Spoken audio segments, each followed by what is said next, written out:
association. My name is Munsel, and this is a Skyrim versus Oblivion type thing. It's not really a judging sequel.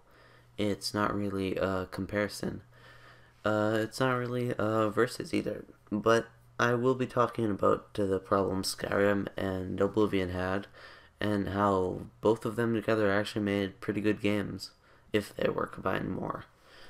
So first I'm going to talk about story, which, to be honest, Skyrim, no, and Oblivion, yes. Because in Oblivion, they added onto the lore of the Daedric Lords, and they did all this amazing stuff. They included the lore from all the creatures, they did the Achvir, and the White Gold Tower perfectly. And for Skyrim, their answer for everything was sort of dragons, dragons, dragon! And I don't know, it didn't meld well together, because everything you asked about in Skyrim, pretty much the answer was dragons. And the lore they added doesn't really make sense with the whole thing, because the Blades were protectors of the Emperor, and they were Achvir before that, but for some reason they also somehow hunted dragons. Now, I'm not sure if I skipped over anything in the Oblivion, but generally sure the Achvir were not dragon hunters. So, I don't know. But, yeah, they added the lore on that very badly. On the other hand, in Oblivion, when you do, like, the main quest, they really did get the Daedric stuff in well. They added the lore for the creatures well. They invented their own species, or, well, not invented their own species, I meant they added stuff that was there from prior things. I think, anyway. I think I remember them being there. At any rate, I'd also like to talk about guilds, because the guilds in Skyrim felt very rushed.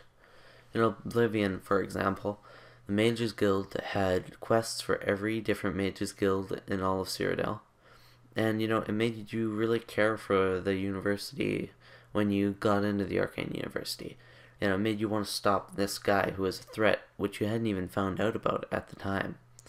And so you stop him, hopefully not spoiling anything for anyone. But, yeah, you stop him. And, yeah, it makes you feel really good. You're the Arcane University's leader, the Archmage. And it feels great, but in Skyrim, to get into the College of Winterhold, you just have to cast a single spell. It's pretty derp, you know? I mean, they're trying to protect it from vandals or something, supposedly, but one spell, which I'm generally sure everyone in Skyrim could cast, a warrior could cast that spell, they could get into the College of Winterhold, and then finally you get in, and then you see a ball, apparently, and it's made of something you've never seen before. And then it's taken away in the amount of quests that is less than the amount of quests it took to get into the Arcane University. Which is absolutely awful. They could have done that so much better. And the same thing with almost every quest line except the Thieves Guild, which was actually really good because it made you want to, at the end, become the Master Thief. But it didn't really work, I'm not sure with PS3 or not, because it said you could visit that one girl every time, but you couldn't. And second thing, talk about immersion, which amazingly Skyrim did, like, amazing.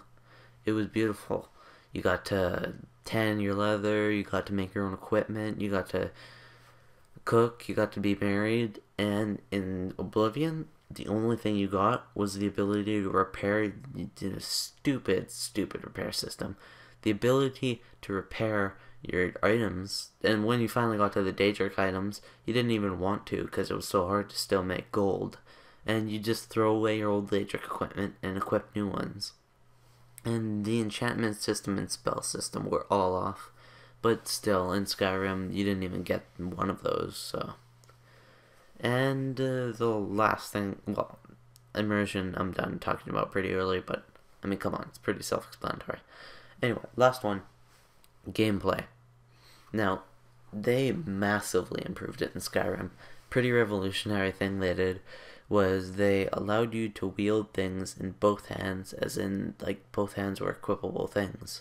It was kind of like an MMO in that sense, where, like, well, MapleStory type thing, where you got all this, actually not even MapleStory, I'm sorry, where you, got to equip things in both hands, and it really felt more immersive, too, in that sense.